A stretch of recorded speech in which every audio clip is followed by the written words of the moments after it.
चाहते हैं। आज उनके लिए बहुत इंपॉर्टेंट नोटिस है यहाँ पर, और जो है बहुत ज्यादा इसको अच्छे से सुनिएगा।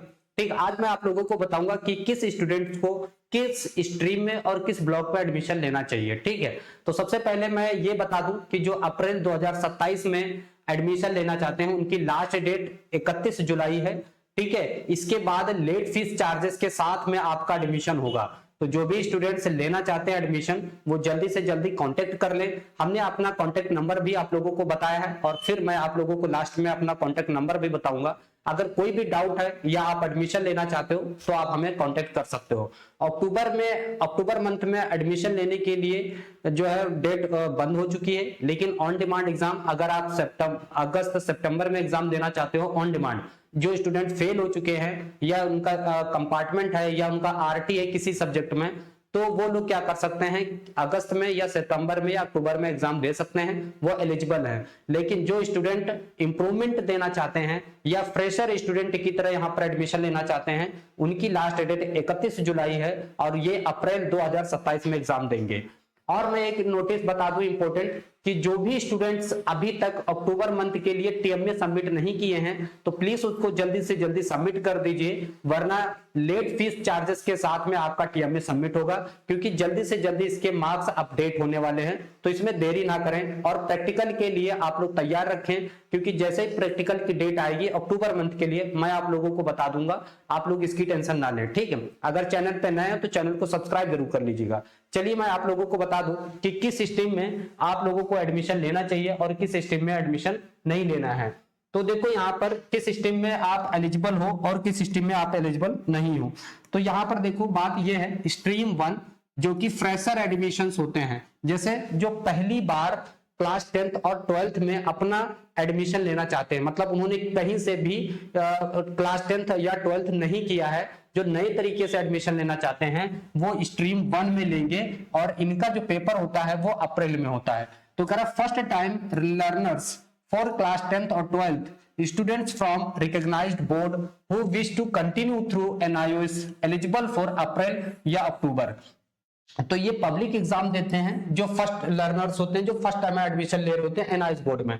तो इनका जो है पेपर कब होता है, या तो अप्रैल में होगा या तो अक्टूबर में होगा। अक्टूबर वाला तो अभी बंद हो चुका है तो इसमें कुछ नहीं हो सकता, अब आप अप्रैल 2027 में ही एग्जाम दे सकते हो। ये पब्लिक एग्जाम होता है एज पर एनआईओएस रूल।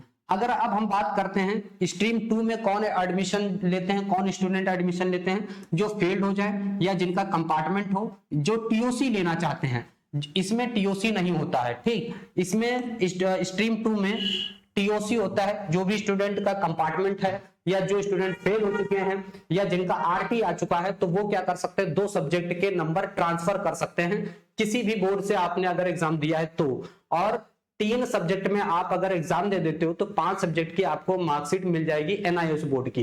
ये स्ट्रीम 2 में एडमिशन लेते हैं स्टूडेंट्स जो टीओसी लेते हैं। ठीक है, तो कह रहा है कि स्टूडेंट्स हु फेल्ड और got a compartment in a recognised board, students seeking transfer of credit यानी टीओसी वेयर एप्लीकेबल। ठीक, यहां पर एप्लीकेबल होता है। अब हम बात करते हैं स्ट्रीम 3 की, तो सेकेंडरी ओडी के लिए होता है ये, जो स्टूडेंट्स क्लास 10th के लिए, तो स्ट्रीम 3 में क्लास 10th वाले एडमिशन लेते हैं यहाँ पर, क्लास 10th वाले। ठीक है, तो कह रहा है for class 10th on demand examination, ठीक, students appear when prepared subject to NIOS on demand schedule and eligibility. ठीक, और स्ट्रीम 4 में जो सीनियर सेकेंडरी होता है यानी जो क्लास 12th के स्टूडेंट्स होते हैं वो ऑन डिमांड एग्जाम देते हैं यहाँ पर। Flexible examination through on demand exam as per NIOS rule, मतलब यहाँ पर ये होता है कि आप जिस मंथ में चाहो, जिस डेट में चाहो, आप एग्जाम दे सकते हो स्ट्रीम 2 और स्ट्रीम 4 में। बात समझ में आ गई, अच्छे से क्लियर? तो अच्छे से एडमिशन लीजिएगा। अगर आप खुद से रजिस्ट्रेशन कर रहे हो तो बहुत ध्यान से करिएगा, क्योंकि यहाँ पर एक बार गलती हो जाने के बाद आपका पैसा और टाइम दोनों बर्बाद हो जाएगा, रिफंड नहीं होता है। ठीक है, तो अगर आप एडमिशन खुद से कर रहे हो तो इन सारी बातों की जानकारी जरूर रखिएगा। ठीक है, गलत एडमिशन मत ले लीजिएगा, गलत एडमिशन लेंगे तो पैसा और दोनों ही बर्बाद हो जाएगा आपका। इंपॉर्टेंट डॉक्यूमेंट यहाँ पर आधार कार्ड होना चाहिए, फोटोग्राफ होना चाहिए, ठीक, आपकी प्रीवियस मार्कशीट होनी चाहिए, जो भी ऑन डिमांड एग्जाम के लिए आएंगे, एड्रेस प्रूफ होना चाहिए, सिग्नेचर होना चाहिए और रिलेवेंट सर्टिफिकेट, अगर आप कुछ सर्टिफिकेट लगा रहे हो तो। अब यहाँ पर हम लोग बात कर रहे हैं कि read the NIS prospectus before applying, choose subjects carefully. आपको बहुत ध्यानपूर्वक करना है। Pay fees only through the official NIS portal, check admission status regularly. आपको एडमिशन लेने के बाद इसके रेगुलर चेक करते रहना पड़ेगा, ठीक है। और मैंने आप लोगों को अपना व्हाट्सएप नंबर यहाँ पर बता रखा है कि अगर आप लोगों को कोई भी डाउट है या कुछ भी है, आप एडमिशन लेना चाहते हो, ठीक है, तो फटाफट हमारे इस नंबर पर कॉन्टेक्ट करिए, ठीक है।